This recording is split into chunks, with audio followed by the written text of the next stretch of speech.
નબળો વિચાર નહીં કરવાનો. નબળો વિચાર કરો ને તો નબળા સપના આવે. હું વિચાર છે ને એ રજૂ ન થઈ શકે પણ સપનામાં રજૂ થાય. એક બેન એના પતિને દવાખાને લઈ ગયા.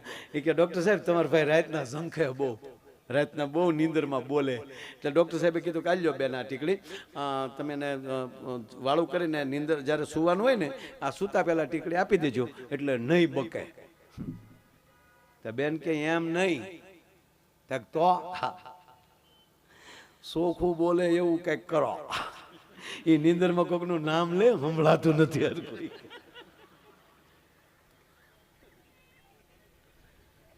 હકીકત કહું સાહેબ, વિચાર પણ નબળો ન હોવો જોઈએ. ભગવાન કૃષ્ણ પાંડવ પક્ષમાં શું કામ?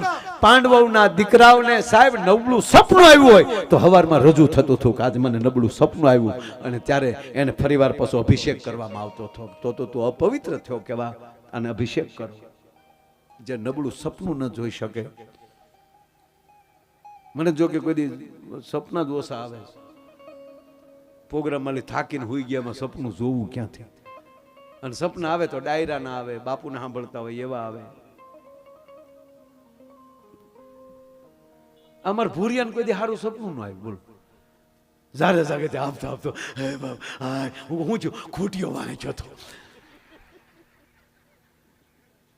હડકાયું વાંચ્યું એને, ખૂટીઓ વાંચ્યું એને. અમારો ઓલો હુચ્છો જાગ્યો. મેં કીધું હું કામ રો છો? એ મારી વહુ મને દૂજ્ય મારતી. એટલે બાપા આ કોઈ સપના કહેવાય?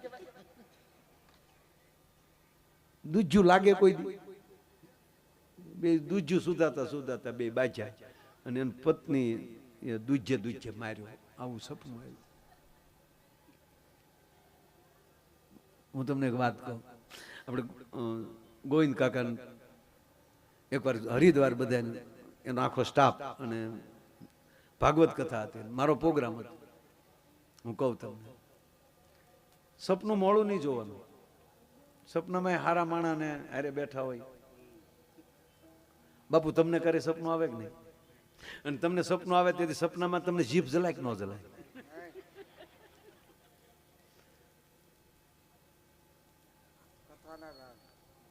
અને પાછું એ કહું સાહેબ, અત્યારે બોલાઈએ તો જીભ, અત્યારે લાઇન્ડર શોર્ટેજ છે, પણ ખબર નહીં વ્યાસપીઠ ઉપર બેસી જાય ત્યારે પરમાત્માની કેવી કૃપા થાય છે. મારા બાપ શું કથા કરે છે બાપુ, એવો આનંદ કરાવે છે. આ નરું સત્ય કહું તમને. અરે આપણા ગિરી બાપુ શિવ કથા કરે, એનું મેં બાળપણ જોયેલું સાહેબ. એને એટલી બધી જીભ જલાતી. ટિકિટ તો જીભ તાળવે અડે ને એવા અક્ષર જે આવે ને, આપણે જો આપણી સાહેબ આ શિક્ષણનું કરીને બેઠા છે એટલે મારા બાજુમાં બેહાડ્યા છે, કારણ કે મારે 18 વર્ષથી નિહાળમાં હું ગોઠવાયેલો છું. આપણી જેવો કક્કો એકેયમાં ભાષામાં નથી. બધાય ભાષાની માં હોય ને તો આપણી ભાષા છે. હું અમેરિકા ગયો તો એક ભાઈ મને કીધું, મને કે માય ભાઈ તમને અંગ્રેજી આવડે? મેં કીધું ના. મને કે તો તમે મૂંઝાતા નહીં હોવ? હું કહું શું કામ? તા કે તમે પ્લેનમાં જાઓ, અમેરિકા આવો તો અંગ્રેજી ઓલા હામાવાળા બોલે અને તમે ન સમજો તો તમે મૂંઝાવ નહીં? મેં કીધું બિલકુલ નહીં. મને કે કેમ? હું કહું હું હામો ગુજરાતી શીખું અને ઈવડા ઈ ન સમજે ઈ ન મૂંઝાય. મેં હું મૂંઝાવાનો ઈજારો રાખ્યો?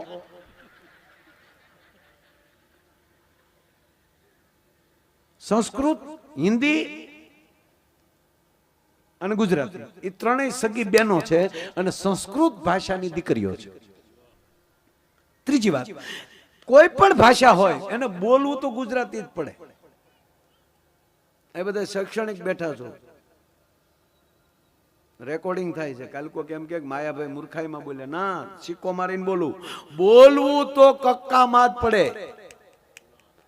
કોઈ વિશ્વની ભાષાની તાકાત નથી કક્કા બહાર જાય. અંગ્રેજી 2026 વર્ષ પહેલા આવી. 2026 વર્ષ પહેલા અંગ્રેજી ભાષા નહીં, બીજી ભાષા જ નહોતી સંસ્કૃત સિવાય. પછી એમાં હિન્દી, પછી ગુજરાતી. પણ બોલવું તો આ ત્રણ જ ભાષા, કક્કો તો આ ત્રણમાં જ આવે. હવે દાખલા તરીકે હું તમને એમ કહું, અંગ્રેજીમાં તમે બોલ્યા કમ હિયર, તો ક તો કલમ નો જ કે એબીસીડી ક્યાંય ક આવે? એમાં કે આવે, ઈવડે કે આ કે ને ક કહેવાનો. બોલવું તો ક જ પડે. ઈ અરે હ તો હળ નો જ ને. એમાં તો એસ આવે. એ એમ કે આને હ કહેવાનો. ય ય ક મ તો માયાભાઈ નો નાખે લે. એમાં તો એમ આવે છે. આ પાથીએ પાથીએ તેલ નાખીને ભણાવવાનું કોઈ કામ કરે ને એવી સ્કૂલ ડાયાભાઈ આપે બનાવો. ડાયાભાઈ કહેવાય ગયું મારે. પૂનમભાઈ આવી જે તમે સ્કૂલ જે બનાવી છે જે સ્કૂલની જે વાતાવરણ મેં અહીંયા જોયું છે સાહેબ, એકવાર તાળીના ગગલાથી વધાવો. અને હું આપને કહું છું કે એકવાર એની મુલાકાત લેજો સ્કૂલનું. એકવાર એની મુલાકાત તમે લઈ આવો સાહેબ, એટલે 100% કહેશો કે સંતાનને અહીંયા ભણાવાય. હું કહું ને હકીકત મેં જીતુભાઈને કીધું કે આમ ભણવાનું મન થાય એવું છે. પણ હું છેલ્લી વાત છેલ્લી એટલે ઘણું બોલવાનું છે, પણ વાત એ કરતો હતો કે આપણું હોણું સારું હોવું જોઈએ. આ શિક્ષણ એ પણ એક હોણું છે, ભારતનું સપનું છે. સારું શિક્ષણ છે ને સાહેબ, એ પણ ભારતનું સપનું છે.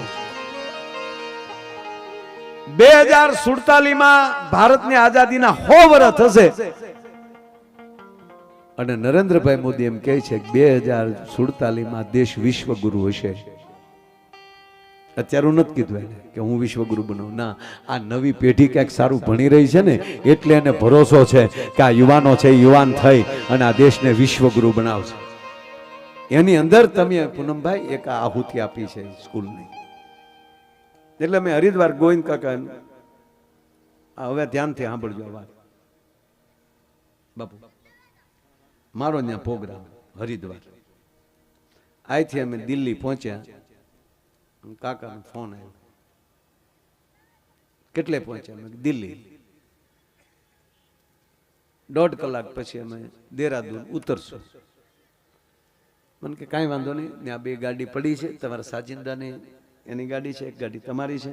પણ કાકા એમાં શું છે, હરિદ્વારનો પ્રોગ્રામ હોય ને તો હું 2-3 દિવસ પ્રોગ્રામ એક હોય પણ 2-3 દિવસ રોકાવાય એવી રીતે ટિકિટ કરાવી, એટલે આપણે જાત્રા થઈ જાય. એટલે મેં કીધું કાકા 3 દિવસ રોકાવાનું છે ને પ્રોગ્રામ તો 2 દિવસ પછી છે, પણ જો ત્યાં પાછો બધા મેં કીધું જ્યાં રોકાણા હોય ત્યાં રહી તો સેલ્ફી વાળા નહીં, મેં કીધું હેરાન કરે આપણા જાણીતા હોય તો એની કરતાં અમને અલગ રાખજો. ના ના કે તમને અલગ જ રાખ્યા છે એટલે જેથી કરીને તમને કોઈ પ્રકારની તકલીફ નહીં. કોઈને કહેતા નહીં, મેં કોઈ નથી કીધું. એટલે અમને એક રિસોર્ટમાં ઉતાર્યો, અમને ઉતારેલા. તમને કોઈ હાનના 5 વાગ્યા રામદેવ બાબાનો ફોન આવ્યો. મને કે કબ આए? मैं कहा 2 बजे, 2 बजे आ गए हम. अरे बताया नहीं? मैं कहा नहीं, किसी को नहीं बताया बाबा. आपने किसने किया? नहीं मुझे तो पता चल गया. कहाँ रुके हो? मैं कहा यहाँ रिसोर्ट में. अरे हम मर गए, गाड़ी લઈને આવ્યા, લઈ ગયા મને રામદેવ બાબા. એ છોકરાઓ કેવી મોંઘી વાતો કરું છું, તમને વેલ્યુ ન મારી. ઓય ટેણિયા, રામદેવ બાબા રે વાતો હાલે. રામદેવ બાબાને જોયા?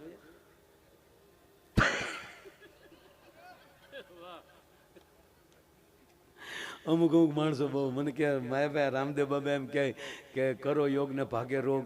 એ હાસુ? મેં કીધું હા, મહાપુરુષ છે. અને કારણ કે એકવાર રામદેવ બાબાને તાળીઓથી વધાવો સાહેબ કે એણે આ ભારતના પતંજલિ યોગને વિશ્વની ફલક ઉપર મૂકી દીધા અને વિશ્વને યોગ દિન ઉજવવા માટે મજબૂર કરી દીધા આ માણસ. પણ અમુક માણસો તો એની ટીકા કરે. મને કે રામદેવ બાબા કે કરો યોગ ને ભાગે રોગે હાસુ? મેં કે પાકું. તો મને કે તો એને દવાની દુકાન શું કામ નાખી લે?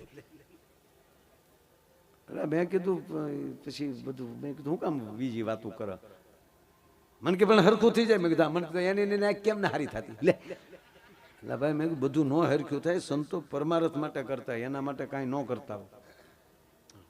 એટલે ટૂંકમાં રામદેવ બાબા લઈ ગયા. અમે અહીંયા ગયા, સાંજે આયુર્વેદિક વાળું કર્યા.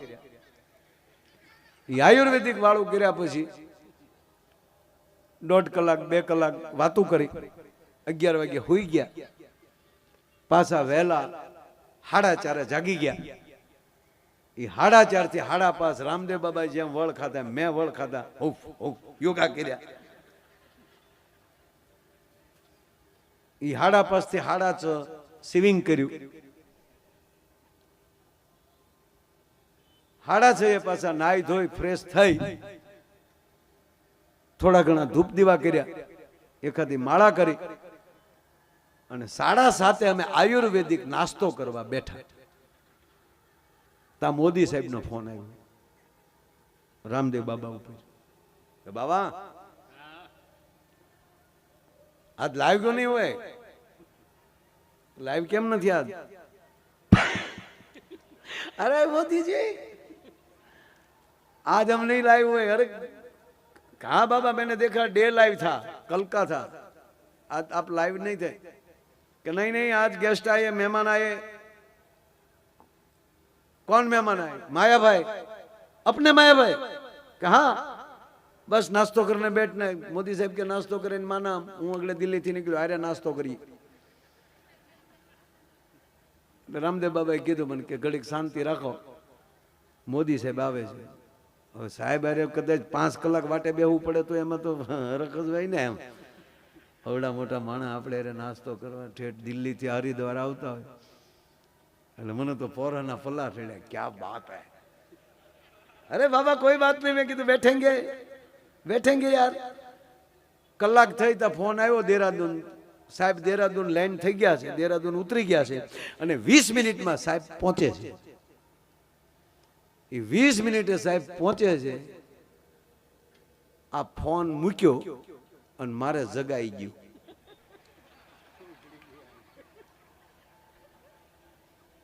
હું જાગી ગયો. બોલો જાગ્યો તો વાડીએ હૂતો તો.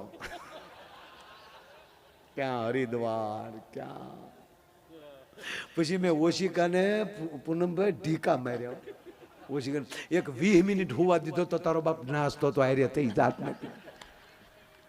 સપનાય મોળા ન જો, મારો કહેવાનો અર્થ. તમારા સંતાનોનું સપનું તમારા વિસ્તારની સ્કૂલ છે. તમારા સંતાનોના સપના સાકાર થાય, આપણા સપના સાકાર થાય એવી સંસ્કાર સાથેની કોઈ સંકુલ, આર્યમ સ્કૂલ ગુરુકુળ, એના સ્થાપક આજથી મારે કોઈને કહેવા હોય તો એ પૂનમભાઈ છે.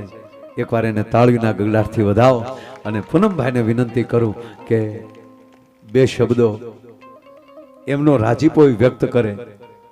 પછી આપ જેમ કહેશો એમ ત્યાં સુધી હું આનંદ કરાવી. પણ એક અમારો આગ્રહ છે કે પૂનમભાઈ આપણને 2 શબ્દો. દીકરાએ તો સારી વાત કરી, એને સ્વાગત પ્રવચન તો કર્યું એને, પણ જે આવડું મોટું કાર્ય સાહેબ લગભગ 10 એકરમાં, નાનું હુનું સંકુલ નથી આ, 10 એકરની અંદર કિમથી થોડાક આગળ જઈએ અને આવડું જબરજસ્ત જેને સંકુલ બનાવ્યું છે. હવે તમે સાંભળો કે 10 એકર જમીનના ત્યાં ભાવ ગણો તો ધારો તો તમે ગમે એટલું બીજું ડેવલપ કરીને કરોડો રૂપિયા કમાઈ શકો. સ્કૂલ બનાવી હોય તો 5000 7000 વીઘાની જમીન હોય ન્યા કરવાની હોય નિહાય. પણ હવે એવી સ્કૂલ ગણવા જાય તો દૂર થાય. સ્થાનિક માણસો, નજીકના માણસોને લાભ કેમ મળે એ કેવલ લાભ જોઈને કરોડોની કિંમતમાં જમીનમાં, એવી 10 એકર જમીનમાં અવડું મોટું સંકુલ, અવડું મોટું ગુરુકુળની સ્થાપના પૂનમભાઈએ કરી છે. એના માટે એકવાર તાળી થઈ જાય, મારો કહેવાનો અર્થ એ છે સાહેબ. એવી સરસ એને સ્કૂલ જે બનાવી છે એનો રાજીપા માટે હું મારો રાજીપો વ્યક્ત કરું અને એને વિનંતી કરું કે આપણને કંઈક 2 શબ્દો બોલે શ્રી પૂનમભાઈ આહિર.